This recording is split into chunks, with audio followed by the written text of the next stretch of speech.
Brought you by Meghdoot herbal. Meghdoot सतरीठा shampoo ये hair fall को कम करे, डैंड्रफ को रोके और दे आपके बालों को भरपूर मजबूती। मेघदूत सतरीठा शैम्पू।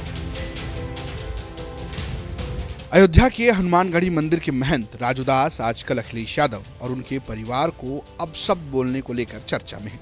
अभी कुछ दिन पहले ही उन्होंने उत्तर प्रदेश के पूर्व सीएम और देश के पूर्व रक्षा मंत्री मुलायम सिंह यादव पर बेहद ही आपत्तिजनक टिप्पणी की थी। इसके बाद अब उन्होंने उनके बेटे और समाजवादी पार्टी के अध्यक्ष अखिलेश यादव को लेकर भी अपशब्दों का इस्तेमाल किया है। अखिलेश यादव के प्रयागराज महाकुंभ में डुबकी लगाने को लेकर राजू दास ने एक सोशल मीडिया पोस्ट किया, जिसमें उन्होंने लिखा, किसी ने तो कहा था कि कुंभ में पापी लोग पाप धोने आते हैं। योगी जी के कुंभ स्नान की फोटो की भी आलोचना की थी, फिर खुद की फोटो पोस्ट कर रहे हैं। ये आदमी इतना कंफ्यूज क्यों है भाई? मजबूरन वोट के लिए महाकुंभ में आना ही पड़ा, इसलिए कि इनका परिवारवादी राजनीति धीरे धीरे अब हाशिए पर जाने लगा है। अखिलेश यादव की पहचान सिर्फ मुस्लिम माफियाओं के संरक्षण तक ही सिमट कर रह गया है। हिंदू विरोधी होने से परिवार के अंदर भी विवाद की स्थिति उत्पन्न हो गई है। लोग राजनीति को पूरा लल्लू मान लिया है। मजबूरी क्या नहीं करवाता।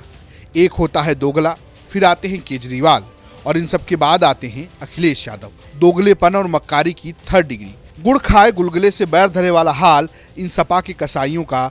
वोट के लिए सनातनी को गाली देंगे, हिंदू को नीचा दिखाएंगे, जिहादियों की, लेकिन अपना स्वर्ग संवारने के लिए कुंभ में नहाएंगे। ये न घर के हैं न घाट के, कलंक हैं देश और समाज की।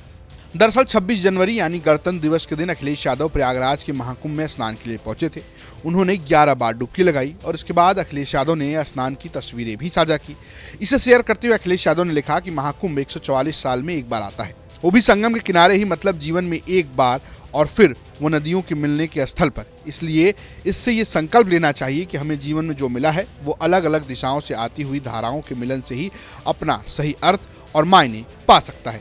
हमें संगम की तरह जीवन भर मेलजोल का सकारात्मक संदेश देना चाहिए। सद्भाव, सौहार्द और सहनशीलता की त्रिवेणी का संगम जब जब व्यक्ति के अंदर होगा, तब तब हम सब महाकुंभ का अनुभव करेंगे।